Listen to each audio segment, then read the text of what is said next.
Tu veux passer du stade d'enfant au stade d'adolescent, alors apprends à te soumettre aux autorités.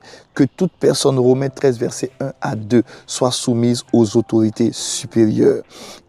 Car il n'y a point d'autorité qui ne vienne de Dieu. Et les autorités qui existent ont été instituées par Dieu. L'enfant ne sait pas qu'une autorité a été instituée par Dieu. Tu veux passer au stade d'adolescent, apprends à honorer, à respecter les autorités que Dieu place sur ta vie. Ces autorités ne viennent pas de toi, ce n'est pas ton choix, elles viennent de Dieu. Et ça, c'est très important. Ça, c'est une importance capitale. Tu vois, il est important.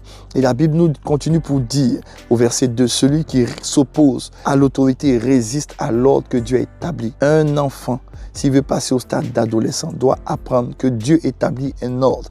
Les autorités que Dieu place, c'est parce que Dieu a établi un ordre. L'ordre et l'organisation de Dieu ne se fait jamais sans autorité. C'est pour cela, dès que tu as une autorité sur ta vie, oui, vous savez, même au travail, moi j'ai eu des autorités au travail qui n'étaient pas comme je voulais, qui me méprisaient, qui me fatiguaient, mais j'ai compris que ce sont des autorités que Dieu a établies pour qu'il y ait un ordre selon Dieu, pas un ordre selon moi. Ah, j'aurais aimé que ça soit pas cette autorité, mais c'est celle-là que Dieu a établie, alors j'honore cette autorité, je la respecte, je me soumets à l'autorité.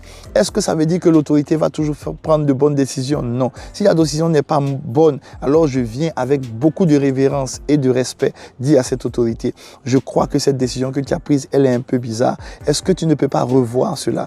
Voilà, avec humilité, il faut savoir parler aux autorités. Et c'est très important, c'est très important. La Bible nous dit en Tite 3, verset 1 à 2, rappelle-leur d'être soumis aux autorités. Rappelle-leur d'être soumis aux autorités. Verset 2, de ne médire de personne. Ne médis pas de l'autorité. Je te rappelle d'être soumis aux autorités qui sont devant toi. Ne maudis pas le roi. Ecclésiaste 10, verset 20. Ne maudis pas le roi dans ta pensée. Ne maudis pas le roi dans ta pensée. L'autorité que Dieu a établie, ne la maudis pas dans ta pensée. Écoute bien ce que je suis en train de te dire. Je te rappelle ces choses-là, c'est très important. Ne les maudis pas, même dans ta pensée.